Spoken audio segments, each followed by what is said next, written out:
جو بنیادی طور پر سید الانبیاء صلی اللہ علیہ وسلم نے جو آخری جنگ کا نقشہ کھینچا ہے، اس میں سیدنا امام مہدی رحمت جو بھی آئیں گے رضی اللہ تعالیٰ عنہ بھی اللہ عنہ سے راضی ہوگا، ان کی جو علامت جو بنیادی رکھی گئی ہے وہ علامت یہ رکھی گئی ہے کہ عرب کی تباہی اپنے عروج پہ پہنچ چکی ہوگی، یہاں تک کہ مدینے میں بھی رہنے کے قابل نہیں رہے گا، تو ایک شخص مدینے سے بھاگ کے مکہ آ جائے گا، کیونکہ مدینے میں تو حضرت کو آپ نے فرمایا مدینہ، مکہ جب آئے گا تو اس مکہ میں آنے کے بعد اس کے پیچھے لوگ پڑیں گے کہ تم ہماری قیادت کرو، لیکن وہ نہیں مانیں گے، تو وہ ان کو باقاعدہ بٹھا کے بیت اللہ کے درمیان رکن یمانی اور ملتزم کے درمیان ان سے بیعت لے دی جائے گی۔ جب وہ بیعت لی جائے گی تو شام میں ایک حکمران ہوگا جو اس کے خلاف فوج بھیجے گا، جو علامت میں بتاؤں، یہ میں پاکستان کو ایکول کیا ہے، اس سے جب فوج بھیجے گا تو وہ فوج جو ہے اللہ کہے گا کہ بیضاء کے مقابلے میں اللہ کے حکم سے دھس جائے گی زمین میں۔ یہ واحد نشانی ہے جو امام مہدی کے پہچان بتائے گی، ورنہ تو پاکستان میں بھی 10 لوگ دعویٰ کرتے ہیں، مرزا قادیانی والے نے بھی کہا میں مہدی ہیں، مہدی مسعود پتہ نہیں کیا کیا، ٹھیک، وہ دسائے گی اس کو، جب وہ دسائے گی تو آپ فرماتے ہیں پھر ادھر سے قافلے جائیں گے مہدی کی مدد کے لیے۔ اقبال کہتا ہے کہ خضر وقت از خلوت دشت حجاز آیت بروں، کہ دشت حجاز سے وقت کا خضر جو ہے خلوت میں سے نکلے گا، قافلہ وادی از دور از دراز آیت، اس وادی سے پھر قافلے اس کے لشکر، تو یہ آئیڈیالوجیکل ایکول ہے، اس میں عمران خان ہو یا اس میں کوئی اور ہو یا اس میں کوئی ٹویٹ کرنے والے ہوں یا اسرائیلی ٹی وی کو انٹرویو دینے والے ہوں، یہ بہہ جائیں گے۔ 2 دن پہلے کا نظارہ نہیں دیکھتے اس قوم کا، کسی اور قوم میں اس طرح لبیک یا رسول اللہ کا نعرہ لگاتے ہوئے اتنا کراؤڈ نکلا ہے، ابھی بھی اندازہ نہیں ہوا کہ یہ قوم کیا چاہتی ہے۔ یہ قوم نے 6 مہینے پہلے بتایا تھا ہم ارطغرل چاہتے ہیں، اس قوم نے 4 دن پہلے بتایا تھا ہم سید الانبیاء صلی اللہ علیہ وسلم کی حرمت کا تحفظ چاہتے ہیں۔ تم 4 ٹوٹرو، کوئی آکسفورڈ کا پڑھا ہوا، کوئی کیمبرج کا پڑھا ہوا، کوئی ایچسن کا پڑھا ہوا، تم لوگوں کی اوقات کیا ہے اس ملک کے 22 کروڑ عوام کے سامنے؟ تم تو خس و خشاک کی طرح بہ جاؤ گے یہاں سے۔ وہ تو کہتے ہیں ہم ایرانی ہیں، ہم پنجابی بلوچ پٹھان نہیں، ہم مسلمانوں کا ملک ہی ایک ہے پوری دنیا میں بھائی، اور یہودیوں کا بھی ایک ہے۔ یہودیوں کا ملک امریکہ نہیں ہے، حالانکہ وہ امریکہ میں اسرائیل زیادہ پاورفل ہے۔ یہودیوں کا ملک فرانس نہیں ہے، حالانکہ کوئی فرینچ پریزیڈنٹ یہودیوں کی مدد کے بغیر چل ہی نہیں سکتا۔ یہ سارے خاکے خوکوں بنانے کی بیسیکلی سینکو وہ بیل ویل سے لے کے باقی علاقے کے اندر بیٹھے وہی کرتے ہیں، لیکن یہودیوں کا ملک اسرائیل ہے، اور اسرائیل کو یہودی جو ہے نیچے لاس ویگس میں بیٹھا ہو وہ پروٹیکٹ کرتا ہے۔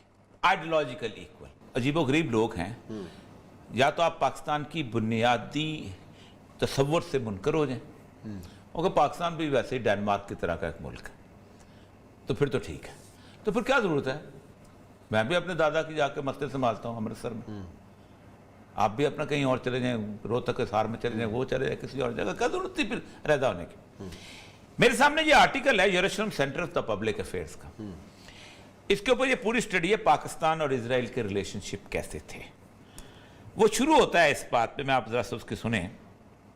Earlier Muhammad Ali Jinnah played pivotal role in the awareness struggle on the Palestinian issue in the subcontinent، کہ محمد علی جناح نے فلسطینیوں کے حقوق کے بارے میں لوگوں کو بتانے کے لیے سب سے بڑا کردار ادا کیا، اور پھر اس نے، میں یہاں سے نکال رہا ہوں، اس نے 12 اکتوبر محمد علی جناح کی تقریر کوٹ کی۔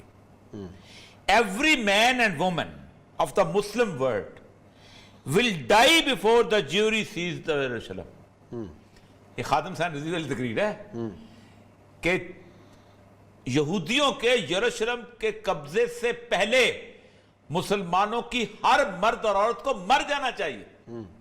یہ کوئی خادم قائدانہ بول رہا ہے۔ I hope that the Jews will not succeed in their nefarious designs, and I wish Britain and America should keep their hands off, and then I will see how the Jews conquer the Jerusalem۔ میں کہتا ہوں اگر برطانیہ اور امریکہ پیچھے ہٹ جائے تو مجھے حیرت ہے کہ جوز کبھی یروشلم کو فتح کر لیں گے۔ The Jews over 500,000 have already been accommodated in Jerusalem against the wishes of the people. May I know which other country has accommodated them? If domination and exploitations are carried now, there will be no place and end of the war۔ اس نے یعنی یہ قائد اعظم 1945 میں تھا. اس کے بعد اس نے کہا ہے کہ ہمیں واشنگٹن کے جو سفارت خانے میں ہمارے لوگوں نے ہمیں کہا کہ جس 1948 میں ہم نے اعلان کر دیا 14 مئی کو 1948 کو، اور ہم نے ظاہر تو جنگ شروع ہو گئی. اب یہ جنگ جو ہے صرف عربوں کی ہوئی ہے، عربوں کی، کیونکہ ظاہر بات عرب نیشن اسٹیٹ بن گئی ہوئی تھی. کہتے ہیں ایک ملک ایسا تھا، اب قائد اعظم زندہ ہے اس وقت، جس نے چیکوسلوواکیہ سے 3 لاکھ بندوقیں خرید کے فلسطینیوں کو دی، اور وہ پاکستان تھا. اور پاکستان کا گورنر کون سا سن جس کا ذکر کیا؟ 1948 14 مئی. 48 14 مئی. قائد اعظم جنرل ہے بھائی. 3 لاکھ بندوقیں خرید چیکوسلوواکیہ سے اور فلسطین بھجوائی. وہ کہتا ہے یہ ہمارے یہ پاکستان کی پالیسی تھی پہلے دن سے.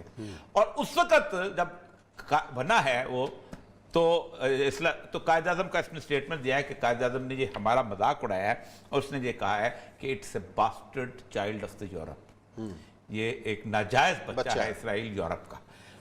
یہ ہے ہماری ابتدا. اس کے بعد میں آتا ہوں کہ ہمیں جو لوگ باتیں کرتے ہیں نا ہمیں بڑے فائدے ہوں گے اور یہ ہوں گے فلاں. پہلی بات تو یہ ہے کہ پاکستان کے اندر فیلنگ اس لیے ہے کہ پاکستان ایک نظریاتی بنیاد پہ بنا ہوا کارڈ آؤٹ ملک ہے. ہماری کوئی اور پہچان نہیں ہے. جو لوگ کہتے ہیں نا پاکستان پنجابیوں، سندھیوں، بلوچوں، پٹھانوں نے، وہ جھوٹ بولتے ہیں. میں نے پنجابیوں سے انکار کیا تھا تجھے ملک بنتا ہے، میرے ساتھ پنجابی بہت موجود ہے. تو میری آئیڈینٹی مسلم کی آئیڈینٹی تھی. Same is like Jews. 1916 کا جو بالفور ایگریمنٹ، اس میں بھی قائد اعظم کی تقریر ہے باقاعدہ. ہمارے ہاں قائد اعظم تھا، کوئی نواز شریف عمران خان تو نہیں تھا کہ جو پڑھائی نہ کرے، زرداری نہیں تھا پڑھائی نہ کرے. بھٹو کے بعد پڑھائی بند ہو گئی لیڈروں. اس وقت اس نے کہا تھا کہ یہ بیسیکلی ایک بہت بڑی سازش ہو رہی ہے. بالفور ایگریمنٹ جو ہو رہا ہے اس میں انہوں نے کہا تھا کہ every Jew living in any part of the world is to be considered as one nation.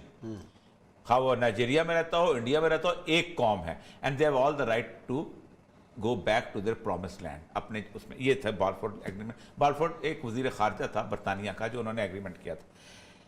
اس کے بعد کنٹینیوسلی اسرائیل ہم کو کہتا رہا ہے this is our ideological equal.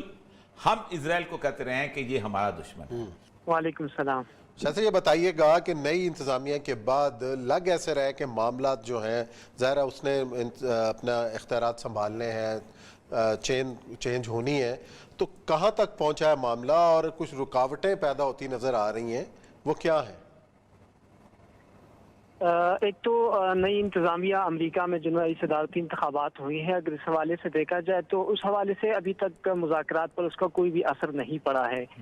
اس لیے کہ پہلے بھی جو بائیڈن جب 2010 میں تقریباً یا 2008 کے اس میں جب یہ نائب صدر تھے، اس وقت بھی انہوں نے کہا تھا کہ جنوری 2011 تک افغانستان سے امریکی افواج کو انخلا کرنا چاہیے. تو ان کی بیسک جو پالیسی ہے وہ یہی ہے کہ افغانستان سے بہرحال امریکی افواج کا انخلا ہونا چاہیے. البتہ فوری طور پر ہونا چاہیے یا اس میں جو ہے وہ کچھ وقت لگنا چاہیے. اس میں جو بائیڈن کی وہ پالیسی یہی ہے کہ جب تک افغانستان سٹیبل نہیں ہوتا، جب تک وہاں پر امن نہیں آ جاتی ایک طرح سے، اس وقت تک افغانستان سے امریکی انخلا نہ ہو.